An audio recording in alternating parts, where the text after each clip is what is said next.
So every time I post a picture or video of food that we've had that we've cooked at home, everybody always asks me for, hey, can I get that recipe and whatnot. So today I'm going to show you guys via this video how to make my stuffed bell peppers. I'm going to show you how to turn this into this. Alright, so for people that don't know what I've done right now, putting all of this in these little ramekins all measured out and stuff, that's what the French call mise en place. It means everything in its place. It's just FYI. Normally I don't do it like this. I hodgepodge, I just throw stuff in, but every time that I tell somebody how to make something, they ask for exact measurements, so I'm going to give it to you now, or as close as I can possibly get. I've got 4 whole green bell peppers, which I bothered to cut the tops off of and empty out all of the seeds, making a nice little pocket for it to be stuffed later. I've got 1 can of fire roasted diced tomatoes. I'm going to put a tablespoon of Worcestershire sauce, a teaspoon of salt, a little bit of pepper shaked in there. I've got a cup of Colby Jack cheese. What I did was I took the tops and diced up about a 1/4 cup of green bell pepper to go in the middle of that. 2/3 cup of water. Also got about 3/4 of a cup to 1/2 cup of white onion. And then also what I use is a boiling bag rice. If you guys want to use like whole grain rice or something that's not boiling bag, that's fine. I just find that for me it makes it a little bit easier. I don't have to monitor it quite as much. So on to the next. The last thing that I have here, I have a 1/2 pound of ground beef, 80/20. Get a little flavor in there. I've also got some sweet Italian sausage. What I'm going to do is I'm going to brown this up. I'm going to add in my onions, my bell pepper, my tomatoes. You'll see that here in just a second. Also, what I've got cooking over here, I've got some boiling water. Now, what you want to do is you want to take your green bell peppers and just dip them into the water so that they can kind of cook for a little bit. Get them inside and out. Okay? Yeah, I hear you down there. Alright, we're going to let those settle for about 5 minutes and then I will be back. Alright guys, so we've got our green bell peppers here. You can see that they are done. 5 minutes are up. So what I'm going to do is I'm just going to go ahead and kill that heat and I'm going to take each one of those out of there. But what I'm going to do is I've got this little baking sheet cooling rack for cookies and stuff.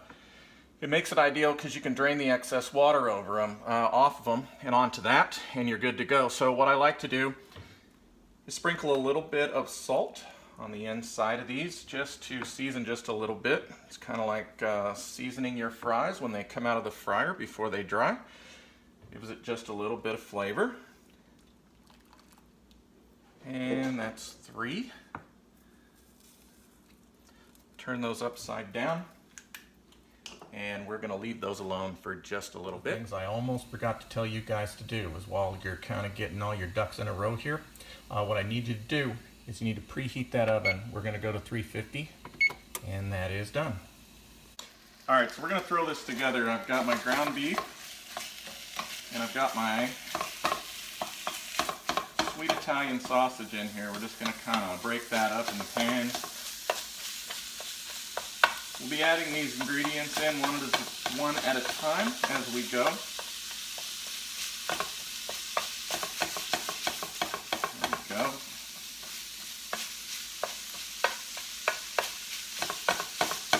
So I'm going to see if I can get a little bit of time-lapse photography going here so that I'm not boring you guys for the 10 or 15 minutes that it takes to get that rice to simmer. So let me see what I can do.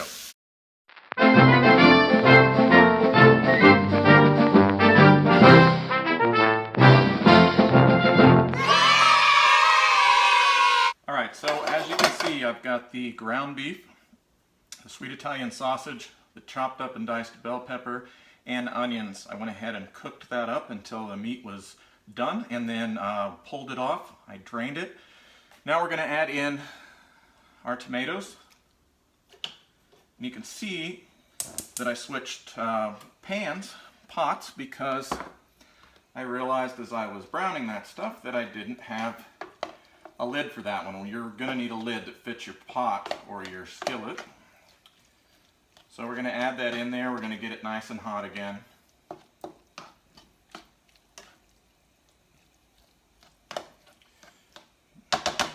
Now, while we're at it, take some of the salt we used earlier. Let's go ahead and put that salt in now. And then we're also going to grab a little bit of pepper. We're going to put that in there. Let's stick some Worcestershire.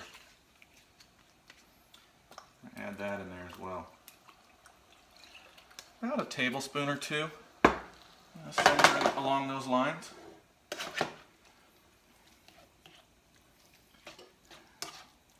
You know, in this skillet or pot might actually be just a little bit too small. I think the other one was better, but again, you know, I think having the lid secured on here is going to help cook the rice a little bit more than had I just set one down on it. So, what I'm going to do is I'm going to make a little hole here. I'm going to add my water. Okay.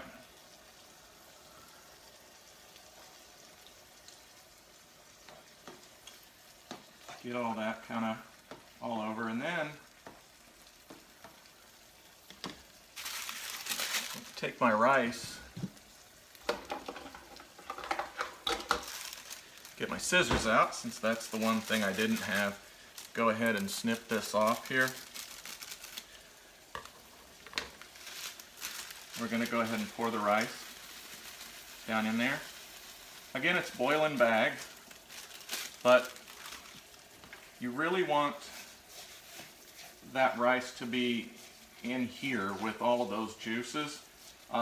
It would be really super hard for you to have that in your bag and try and get it in here. So if you want to go ahead and boil your rice ahead of time, just kind of back your water off a little bit, but I do think that it really does lend a great flavor just having that in here. So kind of get it all mixed up. You want to make sure I got a little tomato stem in my can there. Make sure you get the rice pressed down and in that water, because it's really going to need to soak that stuff up. You don't want to bite in and have a hard noodle, so to speak. And what we're going to do is we're going to turn that down to simmer, and we're going to cover it. And we're going to set our timer. We'll set it for let's just go 18 minutes for right now. We're good to go. We're going to let that sit. Come back in a minute. We're going to add some cheese into it, kick it up a notch, put them in those bell pepper shells, and get them in the oven. All right, so as you can see, the rice is boiled down. It's nice and tender. Fantastic. So the last thing we need to do is add in cheese. I went ahead and sprinkled just a little bit of Parmesan cheese in there. The recipe that I use calls for a cup of that, but I'm going to go ahead and add just another handful of that Colby Jack. I like stuff a little cheesy. We're going to mix that stuff up. Now, through this entire video, I haven't mentioned that everything will be hot. So when you're pulling out those green bell peppers from that boiling water, putting them in and taking them out with your tongs, please be careful. If you need to let them set for a little bit before you salt them, please do. You do not want to burn your little hands off. But you can see that this is getting nice and cheesy, which is awesome. Please let this stuff cool down before you start to use with your bare hands. Don't want anybody to get hurt. All right, so you can see over here, bell peppers. Now, normally what I used to do before I found this nice little hack or trick is I used to try and set them up in a baking dish and bake them like that, but sometimes they get a little top heavy, the side will break off or something, and then they fall over and they're nasty, and you're just ended up with a little pile of mush for supper. So the coolest thing I found is get you one of these large muffin tins. Very, very cool, right? So we're going to take a little bit of non-stick cooking spray. We just want to lube those up a little bit so that they don't stick to the sides. And we're good to go there. And then what we want to do is find a spoon, that's going to work, and you want to stuff this and pack it down nice and tight, nice and firm there.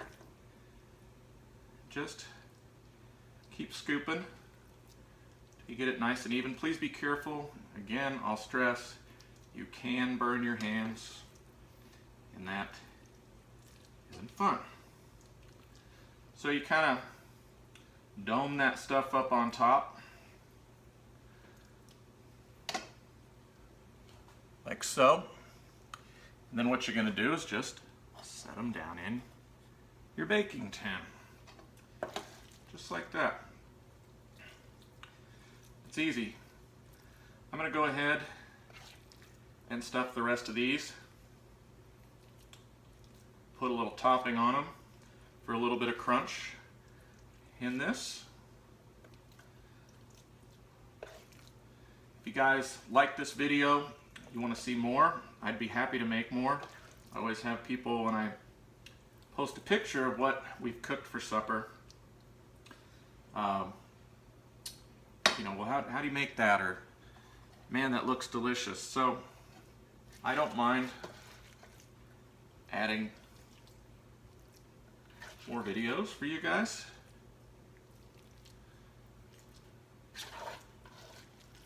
And you're wondering, why is he posting this? It's because I had nothing to do today, and I had a ton of time on my hands. So you want to try and get this just right with your measurements. So as you guys are making this, if you need to add a little bit more sausage, a little bit more hamburger, you need to add, you know, a little bit more rice, less rice, you know, whatever. Just do it. You know, not that tough. We might have this one that's not going to have a little dome on top of it. That's okay.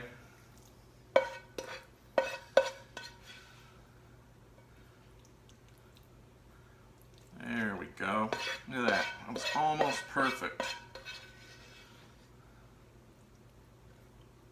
So, now that those are done,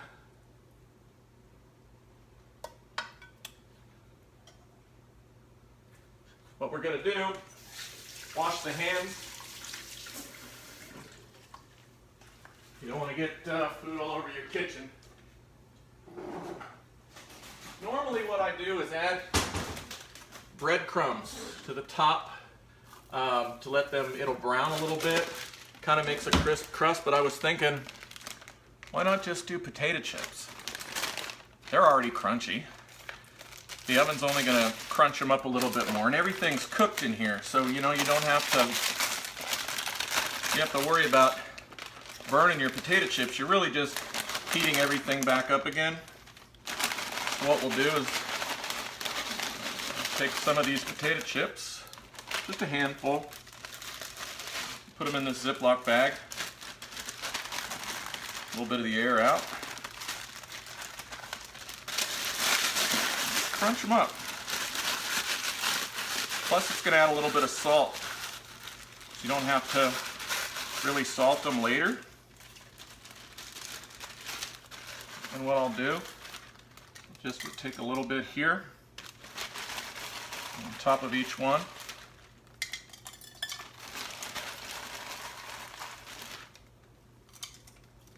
Just like so.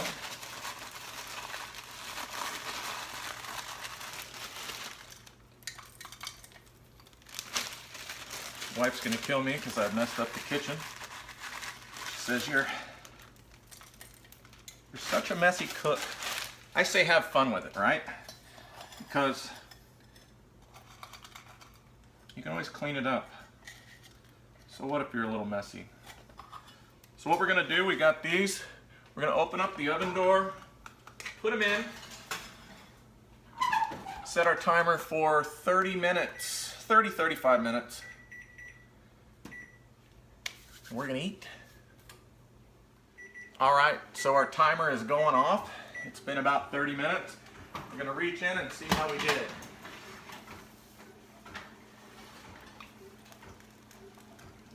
fantastic.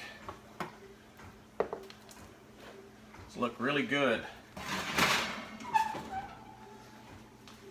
So, get us a little plate and some tongs. See if we can get one of these out of here without making too big of a mess. Nope. But what we can do is this little spoon. Scoop that out.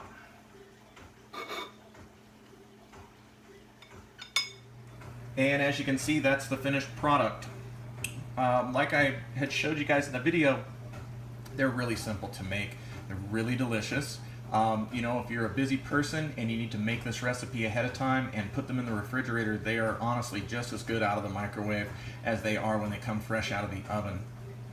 Thank you everybody for taking the time to view this video. I really appreciate it. Please leave me a comment and let me know what you think. Feel free to share this with your friends. If you have any questions, just let me know. Definitely like this. And until next time, happy eating.